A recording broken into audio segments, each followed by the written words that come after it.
자, 영상 시작하기 전에 솔직하게 하나만 물어봅시다, 여러분. 이번에 썸네일에 한국 산업 붕괴, 자영업의 몰락 인구 소멸 이런 자극적인 키워드 박혀 있는 거 보고 덜컥 겁나서 클릭하셨죠. 아, 한국 경제 진짜 끝났나? 주식 다 빼서 달러나 사야 하나? 지금이라도 이민 가야 하나? 혹시 이런 일차원적인 생각으로 들어오셨다면 죄송하지만 오늘 영상 끄고 나가셔도 됩니다. 진짜입니다. 어차피 그런 마인드로는요, 이 살벌한 주식시장에서 절대 돈 못 법니다. 뉴스 앵무새들이 떠드는 공포심에 휩쓸려서 바닥에서 손절하고 나중에 외국인 기관들이 다 사놓고 주가 올리면 꼭대기에서 다시 사는 호구, 아니 물량 받아주는 역할밖에 못하는 거예요. 제가 항상 강조하잖아요. 위기라는 단어는 아마추어 개미들에게는 공포지만 우리 같은 프로들에게는 기회비용이 가장 싼 박앤세일 기간이라고요. 남들 다 아는 뉴스 통계청 데이터 줄줄 읊어주는 영상은 유튜브에 널리고 널렸습니다. 오늘 저는 그런 뻔한 소리 안 합니다. 오늘 영상에서는 남들이 한국 망했다고 곡소리 낼 때 여의도 선수들은 지금 조용히 어떤 섹터를 담고 있는지 그들이 보고 있는 구조적 머니무브의 실체를 아주 적나라하게 까발려 드리겠습니다. 상위 1%만 아는 진짜 인사이트 지금부터 시작합니다. 첫 번째로 짚어볼 건 바로 제조업의 붕괴와 중국의 공습입니다. 요즘 뉴스 보면 난리도 아니죠. 알리테무가 한국 유통 씹어먹는다. 중국산 철강이랑 석유화학 제품이 쏟아져서 한국 공장들 다 문 닫는다. 심지어 30년 된 공장이 매물로 나왔는 거들떠보는 사람도 없다. 팩트입니다. 틀린 말 아니에요. 근데 여러분 여기서 대부분의 개미들은 제조업 주식은 이제 끝이구나 하고 다 던집니다. 이게 바로 반쪽짜리 진실에 속는 겁니다.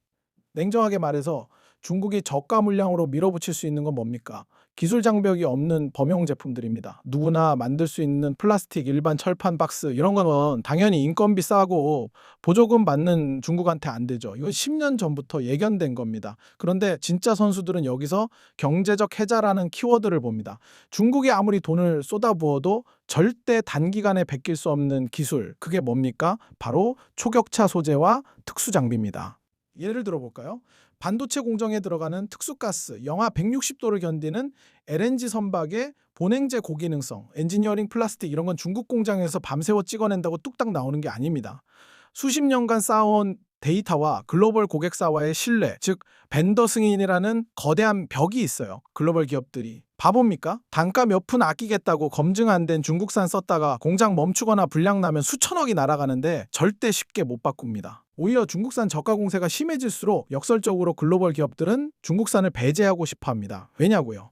퀄리티 리스크랑 미중 분쟁 같은 지정학적 리스크 때문이죠. 그럼 그 수혜가 어디로 가겠습니까? 중국은 찝찝하고 일본은 너무 비싸고 그럼 답은 기술적 해자가 확실한 한국의 일부 기업으로 쏠립니다. 여러분은 지금 제조업 붕괴라는 타이틀에 속아서 흙 속에 묻힌 진주 같은 이 알짜배기 기업들까지 도매급으로 넘기고 있는 겁니다. 지금 주가 빠졌다고 울 게 아니라 옥석 가리기를 해야 할 때 하는 거죠.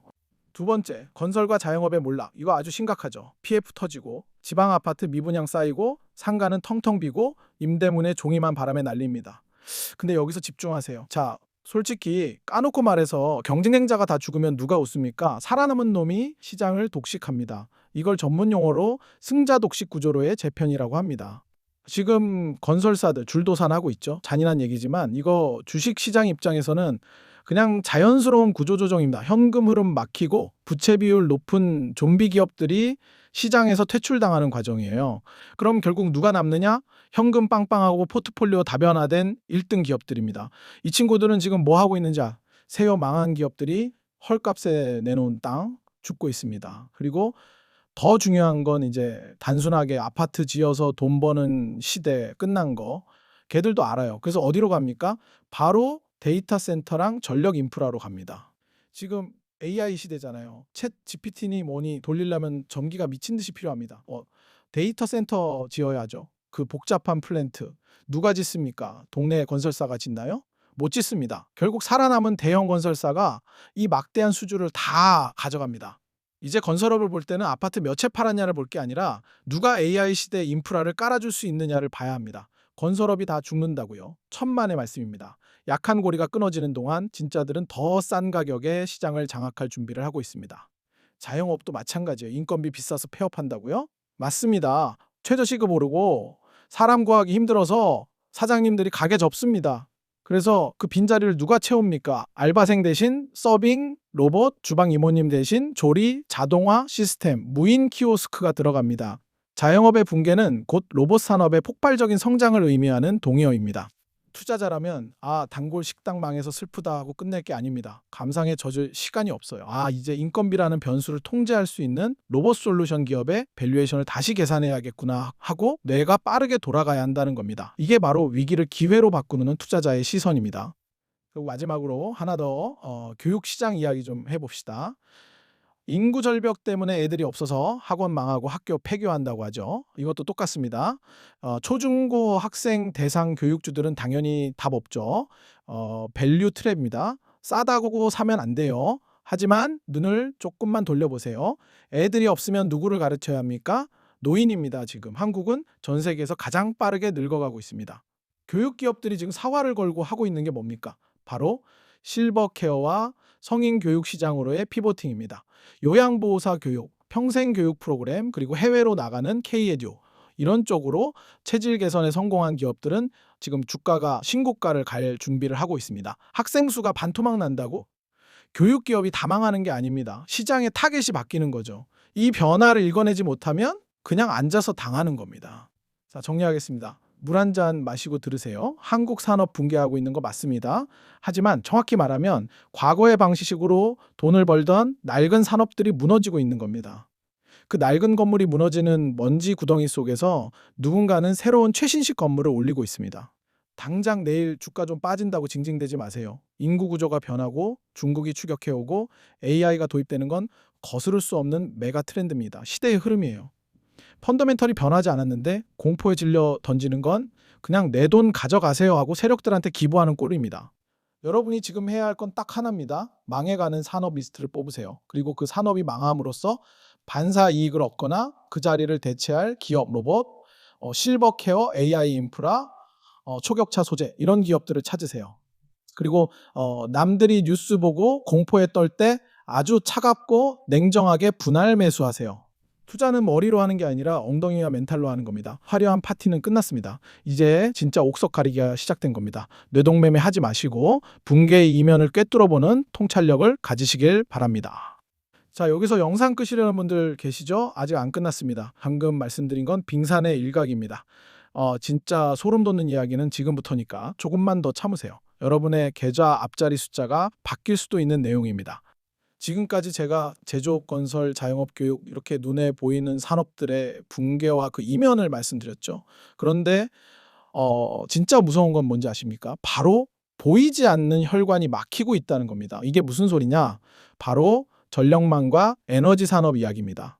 여러분 AI가 세상을 바꾼다, 엔비디아가 어쩐다 하면서 반도체 주식은 그렇게 사모으셨으면서 정작 그 반도체가 밥을 얼마나 많이 처먹는지는 생각 안 해보셨죠? 챗 GPT 한번 검색하는 데 드는 전력이 구글 검색의 10배가 넘습니다. 앞으로 AI 데이터 센터가 깔리면 지금보다 전기가 수십 배, 수백 배 더 필요해요. 근데 한국 상황이 어떻습니까?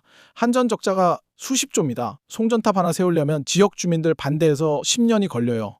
이게 뭘 의미하는지 아십니까?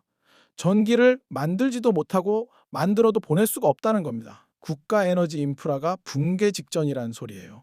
근데 투자자는 여기서 뭘 봐야 합니까? 전기가 부족하다는 건 곧 전력기기의 슈퍼사이클이 온다는 뜻입니다. 낡아빠진 변압기 교체해야죠. 끊어질 듯 말 듯한 전선들 싹 다 고압 케이블로 바꿔야죠. 미국도 지금 전력망이 50년 넘어서 다 썩어가고 있습니다. 한국의 변압기 전선 만드는 기업들 지금 없어서 못 팝니다. 수주 잔고가 몇 년치가 쌓여 있어요. 이게 단순한 테마주 같으세요? 아닙니다. 이건 산업의 혈관을 교체하는 거대한 인프라 투자 사이클입니다. 반도체 공장 아무리 지어봤자 전기 안 들어오면 고철 덩어리입니다. 그래서 진짜 고수들은 반도체 칩 만드는 회사보다 그 공장에 전기 끌어다주는 전선회사, 변압기 회사에 이미 베팅을 끝냈습니다. 산업이 무너질 때 가장 먼저 보수해야 하는 곳이 어디인지 생각해보면 답은 너무 뻔한 거 아닙니까? 그리고 또 하나 우리가 절대 놓치면 안 되는 게 있습니다. 바로 K방산입니다. 네, 전쟁 관련주요. 전쟁은 비극이지만 주식시장에서 방산은 평화가 아니라 공포를 먹고 자랍니다. 지금 전 세계 꼬라지 한번 보세요. 러시아, 우크라이나, 중동, 남중국해 어디 하나 조용한 데가 없죠? 평화의 시대는 끝났습니다. 각자 도생의 시대가 왔어요. 근데 유럽이나 미국 방산기업들 문제점이 뭐냐 하면 걔네는 평화에 찌들어 있어서 공장을 다 줄여놨습니다. 탱크 한 대 주문하면 3년, 5년 뒤에 줍니다. 당장 전쟁 나는데 언제 기다립니까? 근데 한국은 어떻습니까? 우리는 24시간 휴전 중인 국가입니다.